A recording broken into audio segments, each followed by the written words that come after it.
തലശ്ശേരിയിൽ ജനിച്ചു വളർന്ന ഒരാൾ എന്നുള്ള നിലയിൽ തെയ്യവും തിറയുടെയും ഒക്കെ കാലത്തും ആ പശ്ചാത്തലത്തിൽ ജനിച്ചു വളർന്ന ഒരാളാണ്. അതുകൊണ്ട് ഒരു അഭിനയമാണെന്ന് തോന്നാത്ത തരത്തിൽ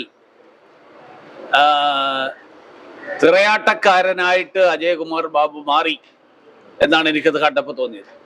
സംവിധാനവും സംഗീതവും എല്ലാം വളരെ മികച്ചതായിരുന്നു എന്ന് വേണമെങ്കിൽ പറയും.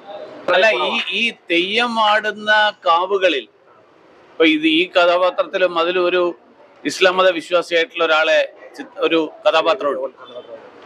അപ്പൊ അതൊരു തരത്തിലൊരു സൂചനയാണ്. അതായത് തെയ്യവും തിറയും നടക്കുന്ന വേദികൾ അല്ലെങ്കിൽ ആ തിറയാട്ടം നടക്കുന്ന സ്ഥലം, ആ സ്ഥലത്ത് അതിൽ പരദേവതയിൽ വിശ്വസിക്കുന്ന ഏതൊരാൾക്കും പോയി കാണാം എന്നുള്ളതാണ്, അല്ലെങ്കിൽ അതിൽ പങ്കാളിയാകാം എന്നുള്ളതാണ് അതിൽ നൽകുന്ന സൂചന.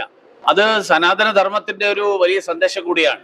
സനാതന ധർമ്മം എന്ന് പറയുന്നത് ഇന്നത്തെ നമ്മുടെ മതസങ്കല്പത്തിൽ നിന്ന് വ്യത്യസ്തമായിട്ടുള്ള ഒരു സങ്കല്പമാണ്. കാരണം ഏതെങ്കിലും ഞാൻ വിശ്വസിക്കുന്ന ഒരു ഈശ്വരൻ മാത്രം ശരി, ഞാൻ വിശ്വസിക്കുന്ന ഒരു പാത മാത്രം ശരി എന്നുള്ള ഇന്നത്തെ കാലഘട്ടത്തിൽ നിന്ന് വ്യത്യസ്തമായി എല്ലാ വഴികളും ശരിയിലേക്ക് നീങ്ങുന്നു, എല്ലാ വഴികളും സത്യത്തിലേക്ക് നയിക്കുന്നു.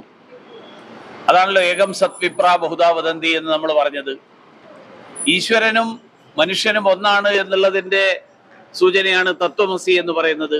ഈ തരത്തിലുള്ള സനാതന ധർമ്മത്തിന്റെ അടിസ്ഥാന തത്വം, ആ അടിസ്ഥാന തത്വം ആദിമകാലത്ത്, ഒരുപക്ഷെ ഇന്നത്തെ വിഗ്രഹാരാധനയുടെ കാലത്തിന് മുൻപ് തെയ്യവും തിറയുടെയും ഒക്കെ കാലഘട്ടത്തിൽ എങ്ങനെ പ്രകടിപ്പിക്കപ്പെട്ടിരിക്കുന്നു